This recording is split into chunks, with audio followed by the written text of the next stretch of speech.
Hello बच्चों, let's see this question. Question says match the following. Column first. Gravitational force between two bodies each of mass 1 kilogram and separated 1 meter apart. ये किस column को match करेगा? A body of mass 1 kilogram is kept at surface of earth. तो 1 kilogram mass की surface पे रखी है.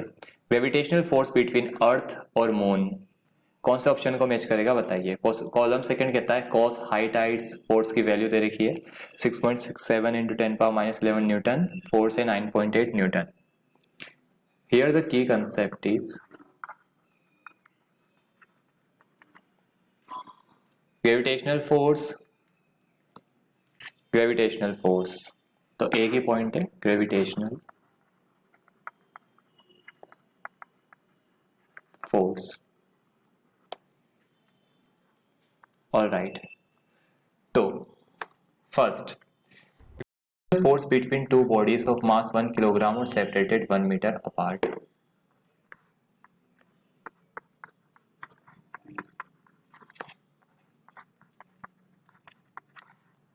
Gravitational force which is equal to G mass of second object by R square.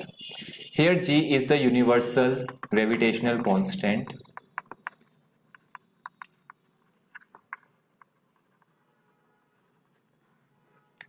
Okay, so force is equal G mass of first is 1 by 1 का square. तो force की value आएगी G के बराबर और G की वैल्यू होती है 6.67 इंटू 10⁻11 और ये ओवरऑल वैल्यू आएगी न्यूटन में बिकॉज फोर्स का यूनिट होता है न्यूटन. दूसरा, a body of mass 1 kilogram kept at surface 1 kilogram at surface. तो क्या पूछ रहा है वो? फोर्स पूछ रहा है, राइट? तो ये अर्थ है और सरफेस पे आपका 1 किलोग्राम की बॉडी है. इस पर जी लग रहा है at centre towards centre of earth, right? So small g is acceleration due to gravity. तो फोर्स होता है या फिर वेट होता है mass into acceleration due to gravity. Mass है 1 kilogram, acceleration due to gravity होता है 9.8 मीटर पर सेकेंड स्क्वायर. यह है किलोग्राम में. तो आपका फोर्स आ जाएगा 9.8 Newton.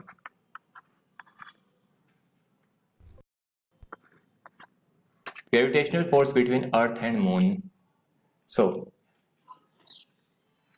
third, Moon and Earth exert a gravitational pull on each other.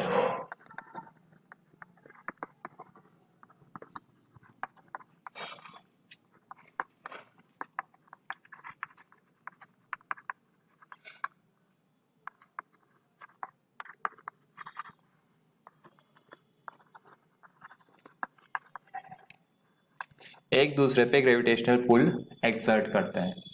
On earth moon का gravitational pull causes ocean to bulge out on both sides closest to moon. So यहां पे हम लिखेंगे moon's gravitational pull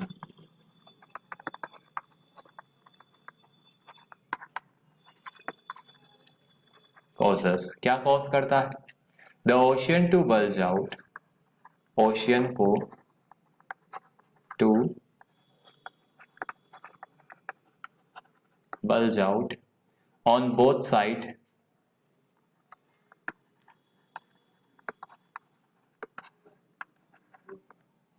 closest to moon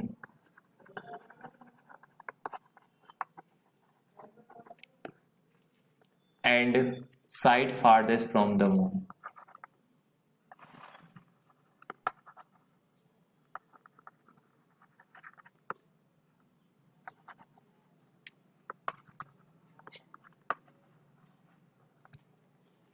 तो moon का gravitational pull की वजह से मून ने क्या करा? ग्रेविटेशनल पुल लगाया और ओशियन को बल्ज आउट मतलब बाहर की तरफ कर्व होता है, राइट?